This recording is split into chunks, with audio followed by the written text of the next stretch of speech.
My name is Stephen Woolery from Ames, Iowa, and I am a proud barefoot person here in Iowa.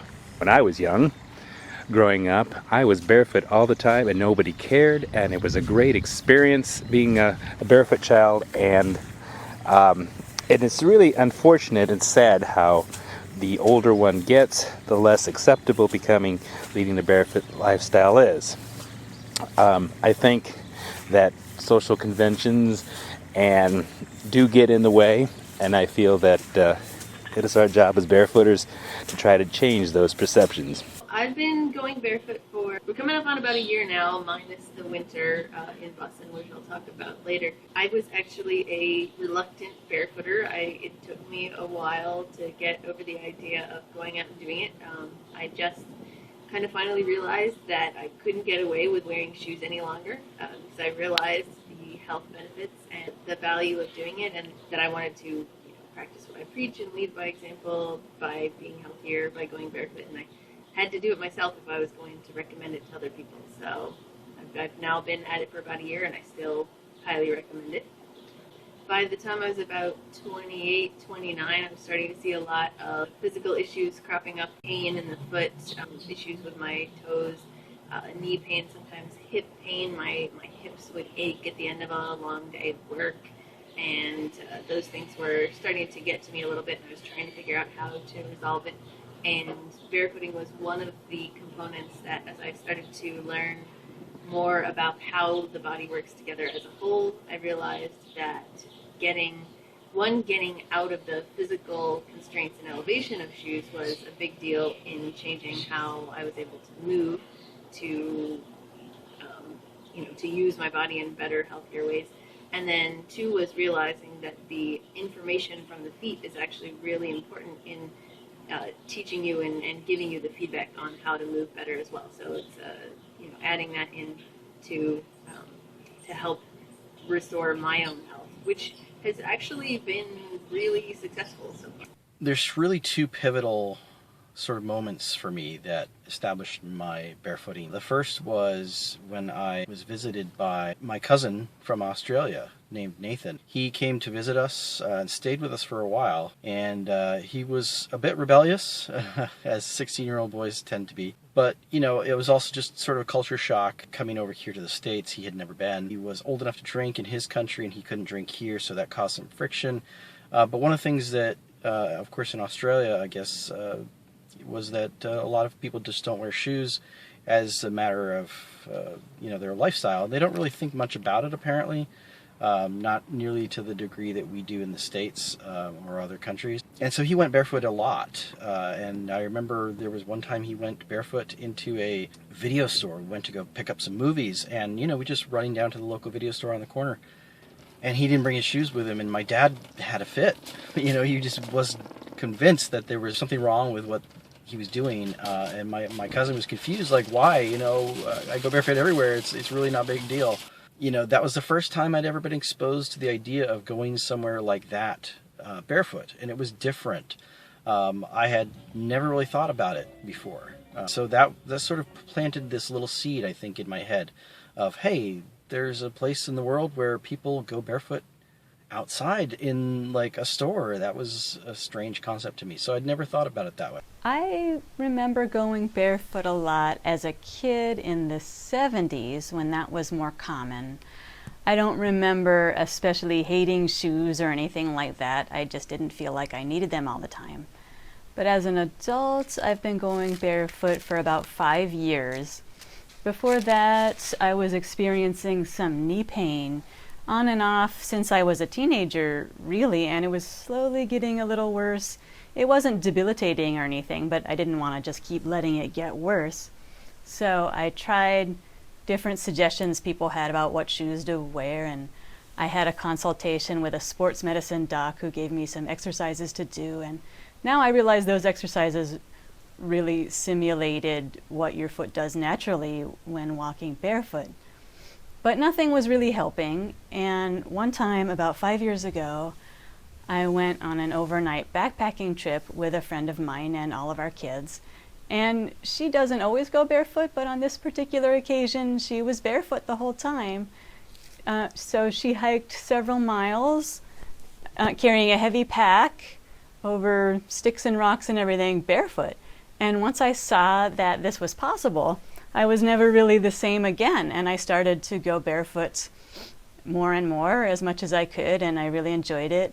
My knee pain basically went away entirely, and I did some reading on the subject and just kept going barefoot more and more. Let's see, well, in the last 12 months I've been doing more of the same work, lots of music work, lots of maths and music teaching, school writing, and travelling around. I've ticked off a lot more football grounds from my list, and that's all been documented on YouTube already. And for the very first time I crossed the Atlantic. I visited Boston in December. There's a whole video on that as well. I had a lot of fun visiting the site, enjoying the Boston snow, which I'm told is quite mild compared to what they're used to, but it was certainly laid on thick from a London perspective.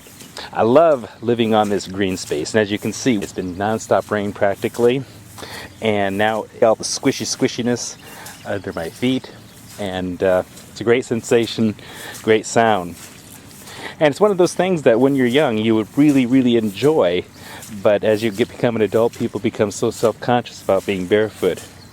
I remember going to the fairgrounds barefoot, walking out to the fairgrounds since we were the county seat, barefoot, going into businesses. I remember distinctly in the summer going to the Dairy Queen barefoot all the time, and now as an adult, if you walk in barefoot, then you get the evil eye and of course called the shoe police on you. I didn't throw all the shoes away right away, but it wasn't very long after I got started barefooting that I realized that I didn't need them. I kept most of them at first, and once I got past the idea of needing shoes, it wasn't really that hard. I started with all the high heels first. I chucked those in the donation bin right away, and then maybe a couple of months later I realized that I didn't need the rest of them. So I saved, for weather and work purposes, I saved a pair of winter boots and a pair of rain boots and a couple pairs of the Vibram shoes for work mainly. But other than that, I put them all in the donation bin. Although then I, kind of felt a little bad because I thought, what am I doing foisting off my, terrible shoes on other people? Maybe I should just destroy them instead. But other people can make their own decision. It didn't really sink in until I moved up here from California, where I grew up, to Seattle. In California, it was very pleasant. Most of the time people ran around barefoot in the summer. They just didn't really think much about it. It wasn't like a big deal. But then I moved up to Seattle, and even though I moved up in the summertime to go to art school for the fall, I noticed immediately the difference in terms of there were very few people walking around barefoot or even in sandals. Even though the temperature was warm, it was hot outside. It sort of was this, again, culture shock for me in terms of, wow, everybody, it's summer, but everybody here is still wearing shoes or boots. I started to explore my own barefooting at that point. I started off wearing flip-flops a lot. Everybody around here was wearing Birkenstocks at the time, with socks, of course, because it's Pacific Northwest, and that was a huge thing, socks and Birkenstocks. And so I did that for a while as well. I wore Birkenstocks for a number of years, first with socks, like to fit in. And then in the summer months, I would start wearing my flip-flops, and when I was about 20, I decided, you know what, I'm going to try going somewhere the way that my cousin Nathan had done. 7-Eleven, just going to run over there really quick, and my heart was hammering, and I just could not fathom going barefoot into a place. But that's kind of where I started. I went in there barefoot, nothing happened, no one complained, it was no big deal, and I started realizing, oh, I actually really enjoyed that. I dislike shoes. The seed started to grow from there, and so I've been doing it now for about 20 years. I found that it took about 2 or 3 years before I really felt comfortable being barefoot 24/7 year-round the way I do now. And it took that amount of time for not only the soles of my feet to get thicker and more used to different temperatures and surfaces, and the muscles in my feet and legs got stronger, and also my brain became different. So it became very, very automatic to always scan to make sure I'm not stepping in anything that I wouldn't want to step in, and that I'm staying safe and comfortable all the time. And after a while, I just never had to think about that anymore. Like anything else, it just got easier and easier to the point of being automatic. I'm married and I have 2 children, but I never tried to get my family to go barefoot or anything. It was just something I did. But my daughter started to want to be barefoot more and more. She's 9 now, and she pretty much has never worn shoes much at all in the last year or 2. And my 16-year-old son owns 1 pair of shoes, Teva sandals, which he wears whenever he leaves the house. And since he was about 3 or 4 years old, he's never put on a pair of socks or closed-toe shoes in any weather or whatever activity he's doing. So it's kind of interesting that none of the 3 of us like to have our feet enclosed.